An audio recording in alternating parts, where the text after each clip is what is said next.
Hey everyone, I'm Bill, the admin and one of the instructors over on Altrole, a D&D Discord server that helps new and returning players learn the basics of the game. Today, I'm bringing you the first of many discussions we're going to have in our new class breakdown series, where we're going to go through all of the classes in D&D 5th edition one by one, in order to help you narrow down your choices for classes you may want to try in your next D&D game. Now, this series is aimed at new or returning players to D&D, and is just going to give a very basic general overview of the classes we discuss in order to give you an idea of what the class is about and whether you would want to play one or not. So with that introduction out of the way, let's get started on our first breakdown with the Fighter, my personal favorite and the very first class I ever played as when I first started in D&D. The Fighter is the most diverse and common class in D&D 5th edition, as well as being one of the simplest classes to start with as a new player. Fighters are defined by their mastery of weapons and armor, as well as their knowledge of tactical combat. Now, not everyone who picks up a sword is going to be a fighter, mind you. A fighter would be something more along the lines of a veteran soldier, a military officer, a grizzled mercenary, or dedicated knights, any or all of whom would have the experience and the training necessary to explain all of their different proficiencies and skills. When it comes to their role in a party, the fighter can be very flexible in their job, but you tend to see them fill one of two main roles. They tend to either be a frontline tank or a ranged damage dealer. So, fighters can either be in the front of the party soaking up aggression from monsters, or sitting behind another tank shooting arrows and dealing damage to priority targets. Now, one of the great things about the fighter is that they can switch between these roles on the fly by simply changing their weapon type, even mid-combat, which gives them a versatility not found in other classes. When it comes to switching these roles, a fighter never has to worry about not being proficient in new weapons or armor that they might find, because they start at level 1, being able to wear and wield all equipment, assuming they meet any requirements for said equipment. So, if the fighter is being a frontline tank for the party with a greatsword, but then the party gets engaged by flying enemies, the fighter can just as easily pull out a crossbow or longbow and stay within the fight without losing as much effectiveness as other classes would. There are many pros and cons to playing a fighter in D&D, so in this section I'm going to go through the top 3 you all need to be aware of for this class. Now, when it comes to the pros, the first one I want to mention is that fighters are very versatile. The fighter can fill a variety of roles for the party due to starting with proficiency in all armors and weapons, and remain a jack-of-all-trades class that does a little bit of everything to fit the situation.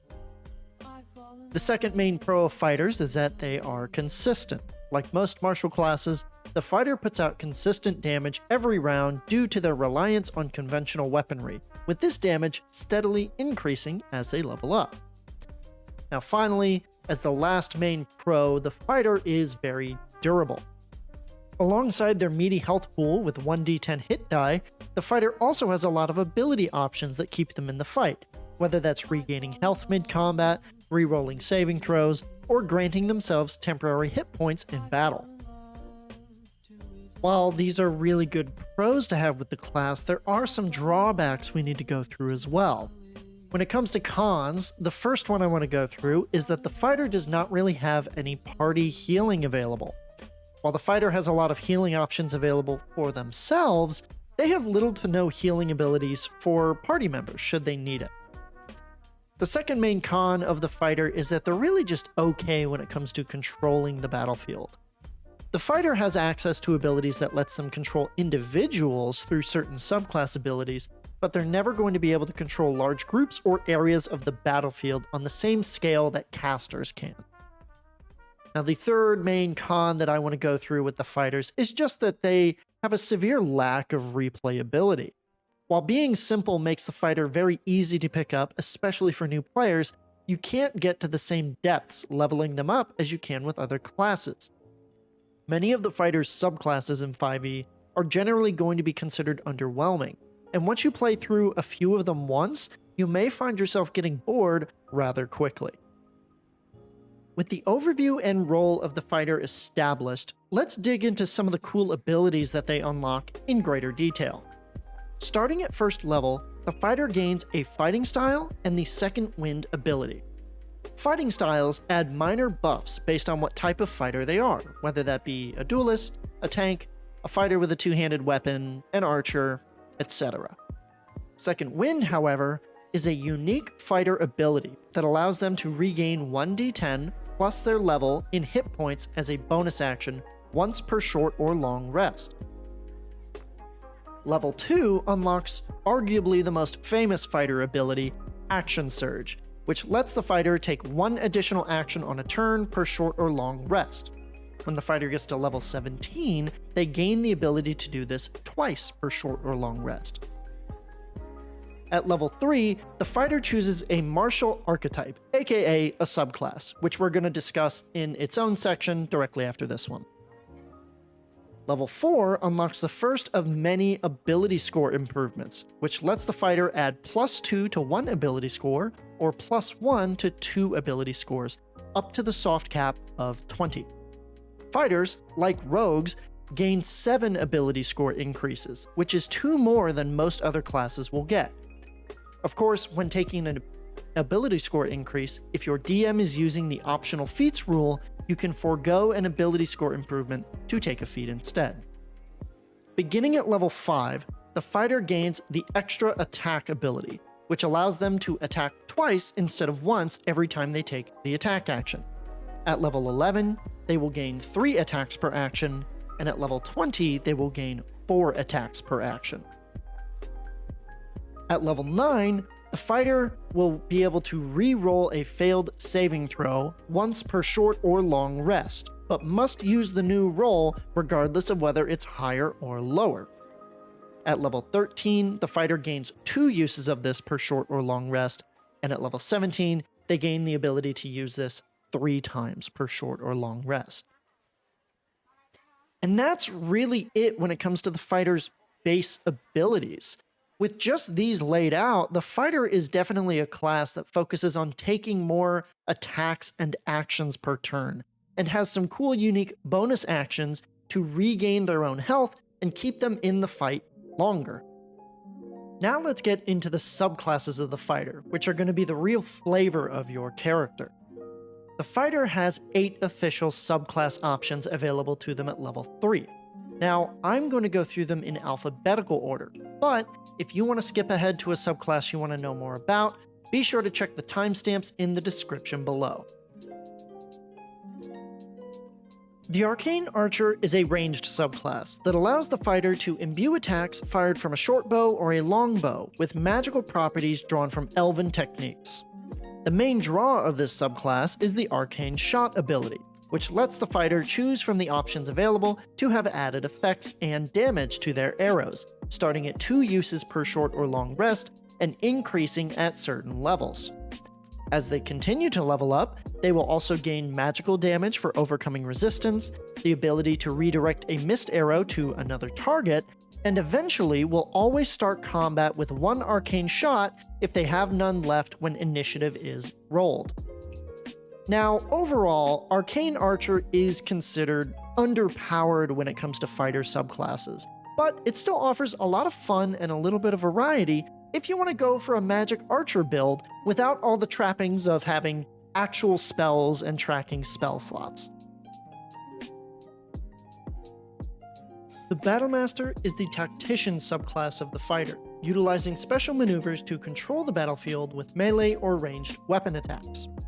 Battlemaster fighters start with 3 combat maneuvers, which range from disarming the enemy of their weapon, pushing them back up to 15 feet, granting temporary hit points to a friendly, or tripping an enemy prone as part of their attack.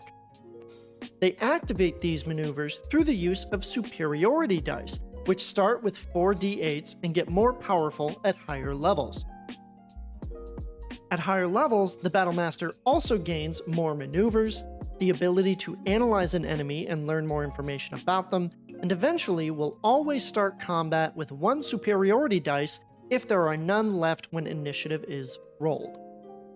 Now, Battlemaster fighters are my personal favorite, as the added damage of maneuvers alongside their unique effects, makes every combat feel like a tactical battle rather than just playing whack-a-mole with enemy creatures.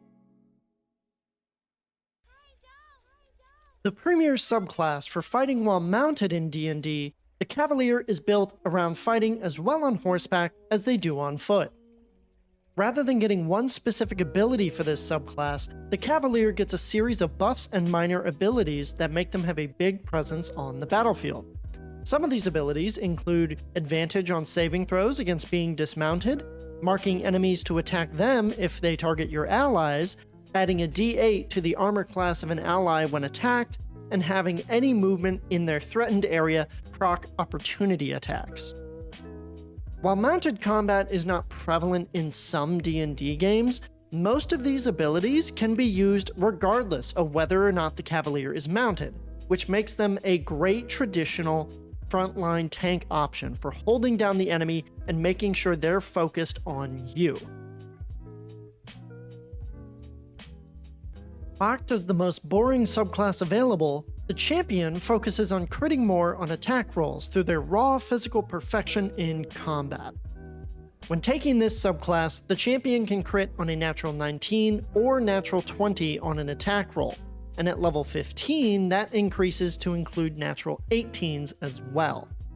Further levels grant the champion bonuses to their long jump, half their proficiency bonus in strength, dexterity, or constitution checks that they're not already proficient in, another fighting style choice, and the ability to regain some hit points when they drop below 50% of their max hit points, unless they are reduced to 0. Unfortunately, that's really it. The champion is largely underwhelming since there's no new abilities added until much later in the subclass, and it's often going to be mocked as just being a fightier fighter rather than adding a unique flavor or twist to the character. In my opinion, you should probably skip this subclass. The Eldritch Knight subclass combines the fighter's martial prowess with the careful study of wizard magic, drawing from the wizard's spell list to turn them into a 1/3 caster.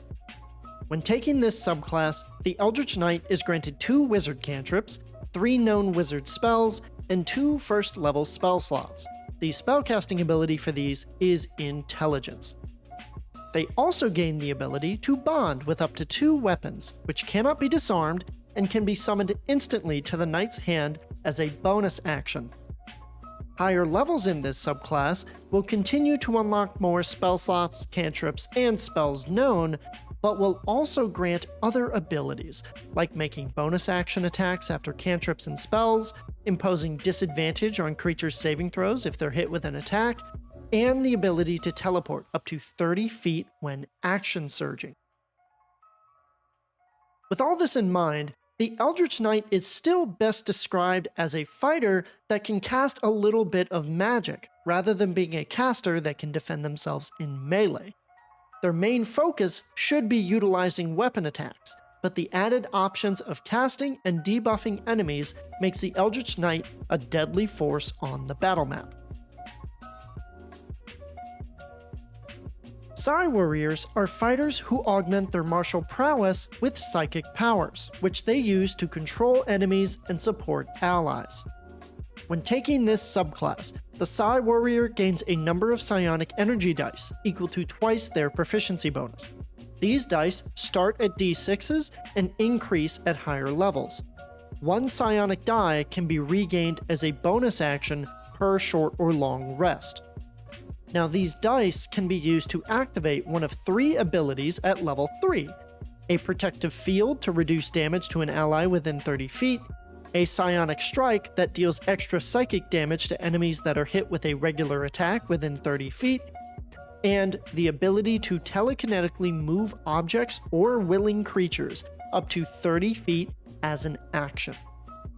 As they continue to level up, the Psi Warrior will unlock even more psionic abilities, gain resistance to psychic damage, and more powerful telekinesis through high-level spellcasting. The Psi Warrior works very well as a control or support fighter, using psionic powers to increase their damage or shield allies. This allows Psi Warriors continued versatility whether they choose to be ranged or melee fighters.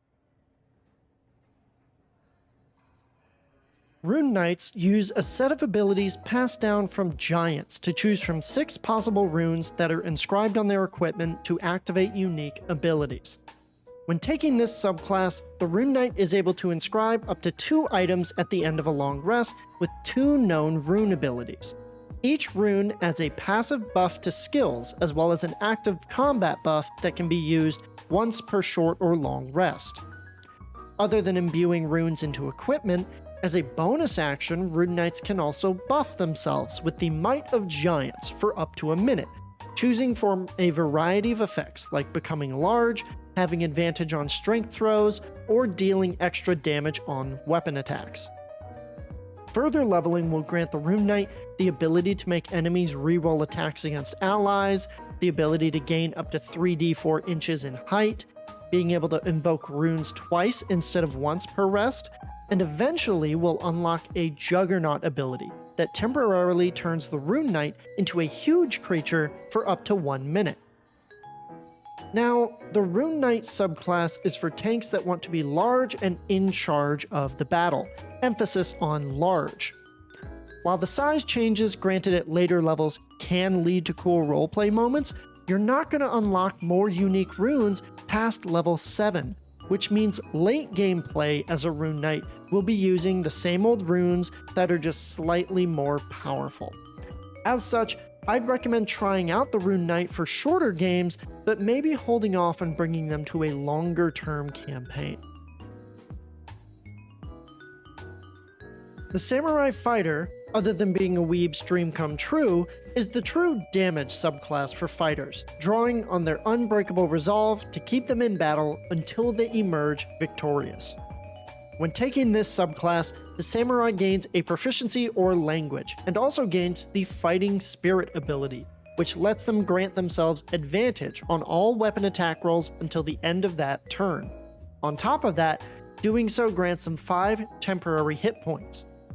As they level up, the temporary hit points granted will increase, they'll gain some buffs to persuasion checks and wisdom saving throws, and they'll always start initiative with at least 1 use of Fighting Spirit. Later level feats will also let the Samurai swap out 1 advantaged attack for an additional attack once per turn, and be able to delay falling unconscious when reaching 0 hit points to immediately take an extra turn, interrupting the turn of the creature that caused them to be taken to 0 hit points.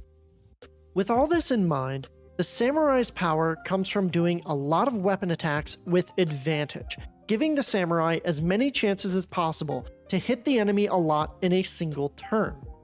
This is also what causes many players to consider the Samurai the true crit fishing subclass for the fighter, because if you're gonna roll more d20s to attack the enemy, you'll have more chances to roll a natural 20 and critically strike the enemy on one of your many attacks per turn. As such, if you want hardcore damage and you want to be rolling a lot of fun math dice on your turn in combat, the Samurai is the class for you. So, with all the class and subclass abilities laid out, I want to leave you all with some tips on how to go about building a fighter if you're interested in trying one out. The first thing to determine when building a fighter is to figure out what role your fighter will fill, as that will affect what ability scores to emphasize and what equipment to take. For the purposes of this example, I'm going to build a standard level 1 frontline sword and board fighter. When it comes to ability scores, the fighter tends to emphasize strength or dexterity as their highest ability score, depending on whether you wish to focus on melee or ranged attacks. That is followed secondarily by constitution or intelligence if you want to go down the Eldritch Knight subclass. So, for a melee fighter, I would put my highest score in strength and my second highest in constitution. The rest I would spread out based on roleplay choices or to buff up certain skills tied to those ability scores. For my health, I would take 10 and then add my constitution modifier onto that to determine my maximum hit points at level 1. Equipment is similarly separated into tank, melee, or ranged damage choices. As a frontline fighter, I would want to choose chainmail armor to grant me 16 armor class, a martial weapon of my choice and a shield, which grants me some offense and an additional +2 to my armor class, 2 hand axes, since they would have higher attack and damage bonuses being tied to strength, finally, either of the 2 starter packs, as the equipment in them is largely up to personal choice and roleplay. Next up, I would begin delving into my class features. At level 1, the fighter gets a fighting style choice and the second wind feature.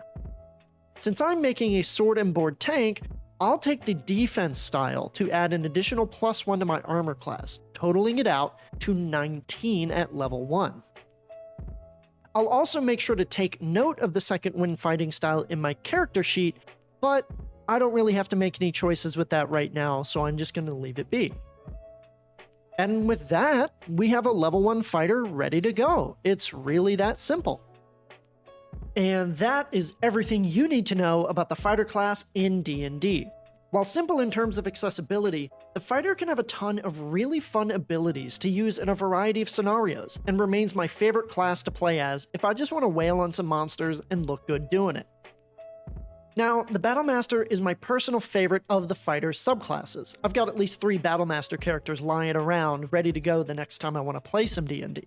But I'd like to ask all of you, what is your favorite subclass for the fighter? Do you prefer the Eldritch Knight to add some spells into the mix? Or are you one of the dozen die-hard champion fans who likes critting on natural 19s? Let me know in the comments below, or join us over on the Altrole Discord, which is linked in the description, to discuss it with our community. While you're there, feel free to say hi and check out our live courses that we run every week for free that cover any and everything you could possibly need to know to play D&D. If you want to help support the server and this channel, you can check out our Ko-fi page in the description as well. Lastly, if you found this breakdown helpful, feel free to share it with a friend to help them learn more about D&D and help us reach more new players to get them into D&D. But that is everything I had for you today. Be sure to check out our other breakdowns as they become available. The next one I'll be putting out focuses on the Barbarian, so make sure to keep an eye out for that one. Thank you so much for your time. I appreciate all of you supporting us here, and have a wonderful rest of your day. I'll see all of you next time.